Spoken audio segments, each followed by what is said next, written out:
The Spin-Off Podcast Network. Ready to rediscover the joys of cycling? With over 300 kilometres of cycle paths across Tāmaki Makaurau, jumping on your bike and going for a ride is such a fun way to discover the city from a different perspective. Cycling is getting more and more popular across Auckland, so now's a great time to join the hype and give cycling a go. Head to at.govt/cycling to find your nearest cycleway today. The Fold is brought to you by O-Media, making brands unmissable and public spaces better across Aotearoa.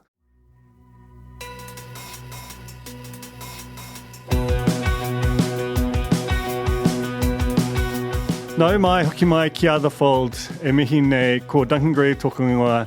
This is the first of two sort of mini mono pods, which I'm going to record to sort of tide you over the summer break. The idea is to kind of basically take a couple of things which I've been thinking about a lot and just sort of verbalize that, get those thoughts out as a way of kind of, setting the stage for next year and beyond. And, hopefully they're fun. They're definitely issues I've been, which are very front of mind for, I think, a lot of people in media. So the first thing I'm going to talk about is what the government should do instead of the merger. Obviously, this has been the consuming issue of the year for a lot of people in the media. It's a seismic change to how the media is structured.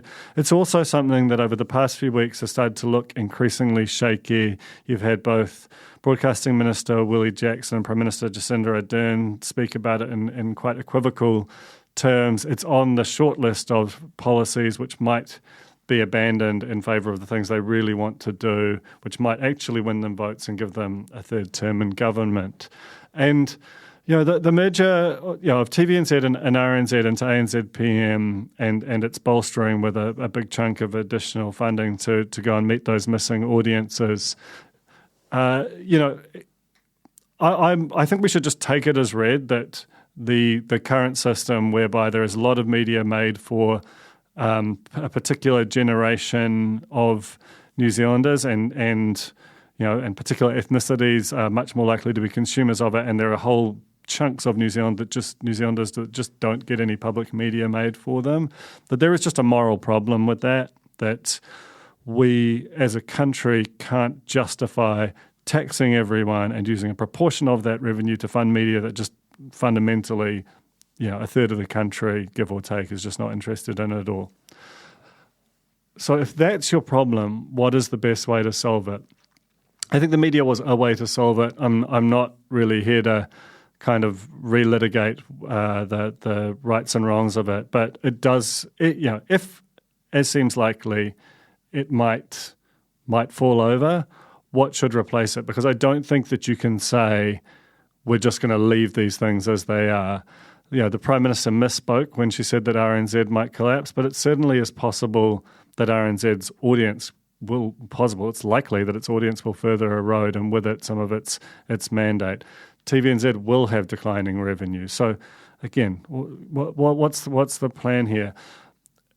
If you're asking me, I think that there are two things that the government could do, that both of which ultimately feel like they're more fit for purpose in terms of where media consumption is going. Remembering that as a baseline, you need to understand that audiences decide what media they consume now. That didn't really used to be the case. It used to be commissioners and schedulers, bosses of, editors, all of the people who were in positions of power. There were a limited number of platforms, and so what you saw, what you watched, that was someone else's decision. Now you decide. And increasingly, you are deciding that you want to watch user-generated content on social platforms. So, that's kind of my baseline assumption, that I think that's a mega trend, that the platforms and the forms change somewhat, but that overall thesis seems to hold. So there's two things I think you do in response to that if you're trying to create public media fit for a new era. The first one is power up RNZ. I think having the government as a major commercial player in a challenged industry is just always going to be problematic.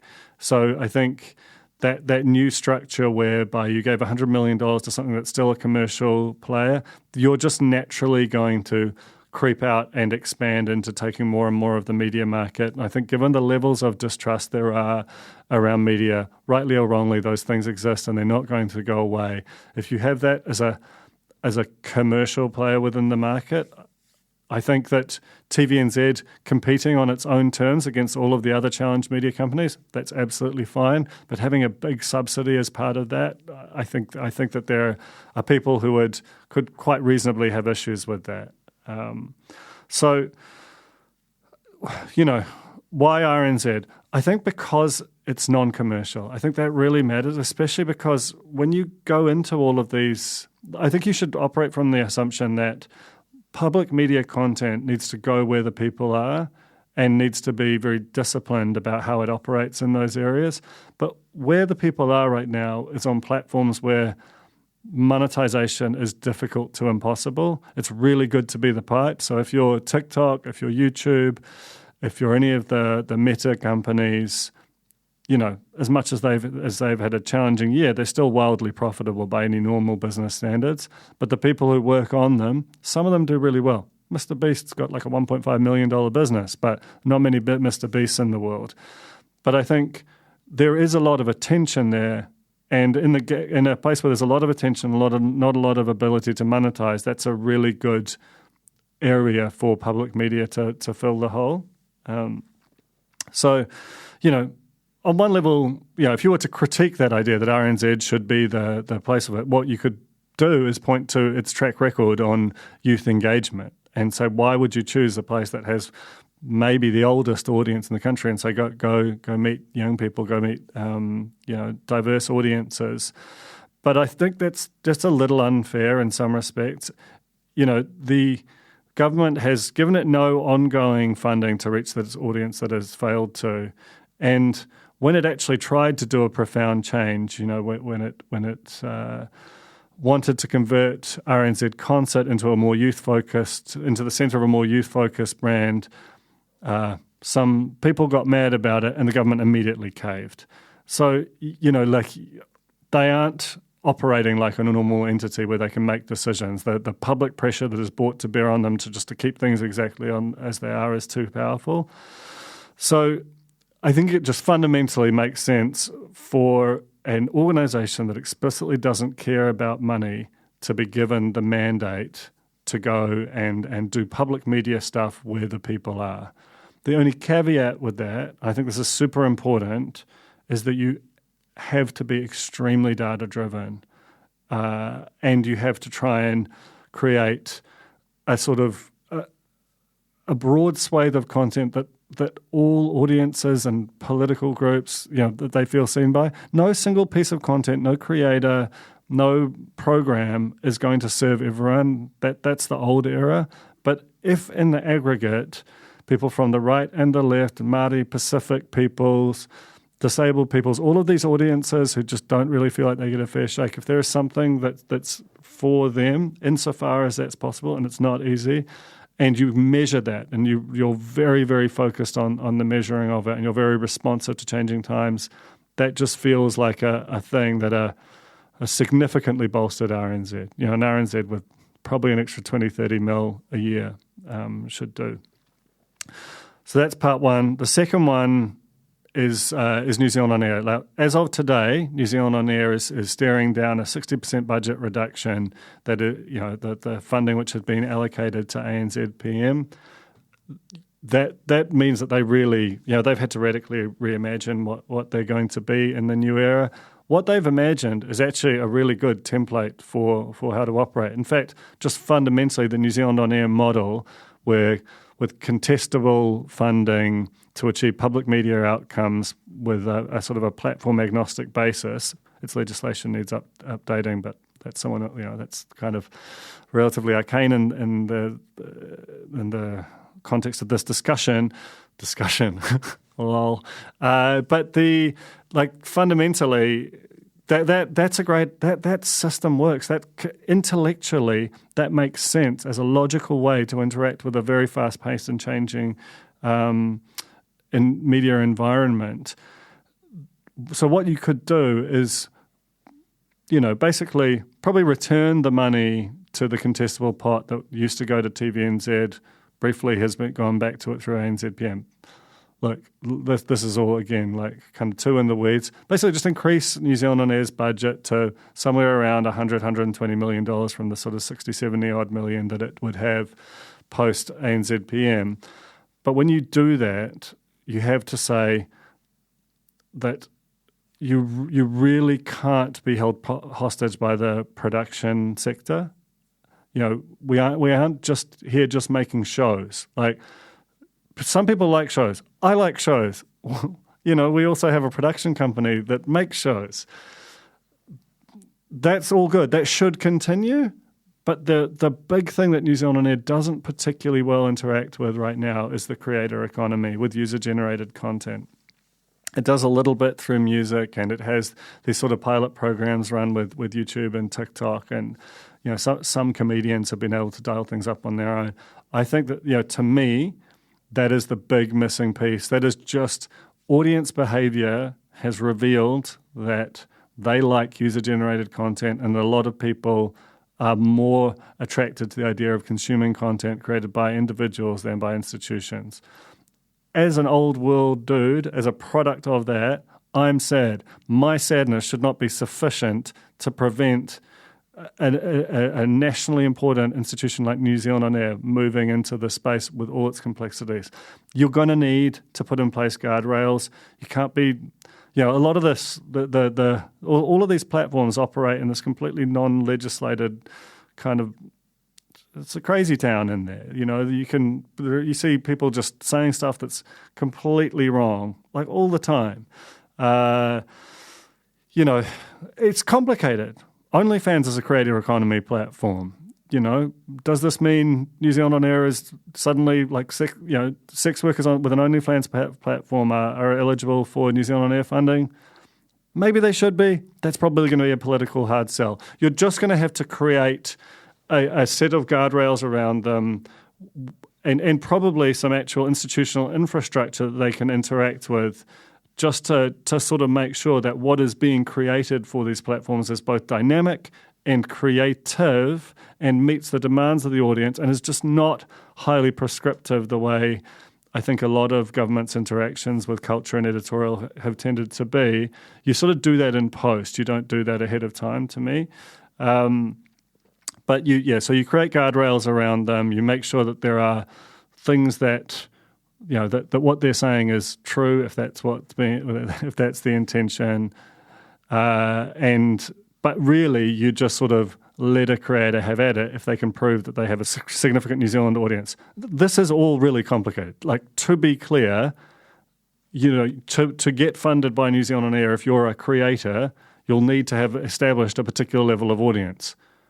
You're also operating on platforms where someone who's got a rich parent can just pay to inflate those numbers. Like, this is all going to be really hard, but we can't just keep doing the same thing for the same audience and just shrugging at the future. We're just going to have to wrestle with the complexity, and I think, to me, that this is a way of looking at how we approach it that sort of feels like it goes to where those audiences already are. Finally, I think you have to look hard at levies across the large international platforms, across news, culture, and so on, that if you want there to be New Zealand-made content on the big international platforms, and you want to create infrastructure that encourages people and allows for people to have sustainable careers in those places, that these companies which are currently operating here, paying very little tax, but taking an outside share of attention, I think this will all shake out in terms of a system, or a broad-based international tax approach to to dealing with the multinational platforms, but that's just going to take a long time. I think if you took, say, 2% of YouTube revenues or 5% of Netflix revenues, whatever, certainly not enough to really materially impact their profitability, but enough so that you can create a sustainable local production sector. And I mean production in a very broad sense to include anyone who's creating for platforms like YouTube, Spotify, TikTok, etc., that there is something left behind in this really kind of confronting new global economy, and just accept that some things that we really love are going to go away. Programs that we love, habits that we like. I mean, the director of the BBC said just this week that the linear channels will be done by the 2030s, and that is just the reality. If the head of the BBC is saying that, one of the most beloved entities in all of media, you just have to pay attention. So yes, you might cancel the merger, but you've got to do something else. That's my sort of theory of how it should be done. I'm sure that will annoy a bunch of people, but we got to do. If not the merger, we got to do something else. That's my theory of it. So it's the first of our summer mini mono pods. Hope you enjoyed it. I'll be back next week with some thoughts about artificial intelligence and the way that sort of exploded in terms of the consumer-facing side over the past year and how that impacts a lot of the media as we currently know it. Ka kite. The Fold is brought to you by the Spin-Off Podcast Network. It's hosted by Duncan Greive, with production by Tiahe Butler and Samuel Robinson. Series production is by Jane Yee.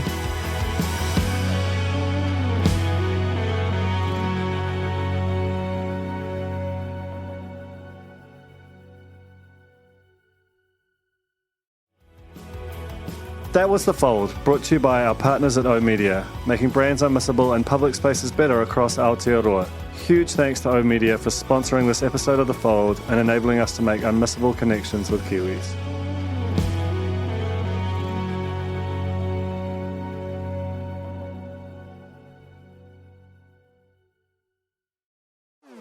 Talo for Lover. I'm Madeline Chapman, editor at The Spin-Off. If you have the means, consider supporting our high-quality journalism by becoming a Spin-Off member. Sign up now at thespinoff.co.nz/donate. The Spin-Off Podcast Network.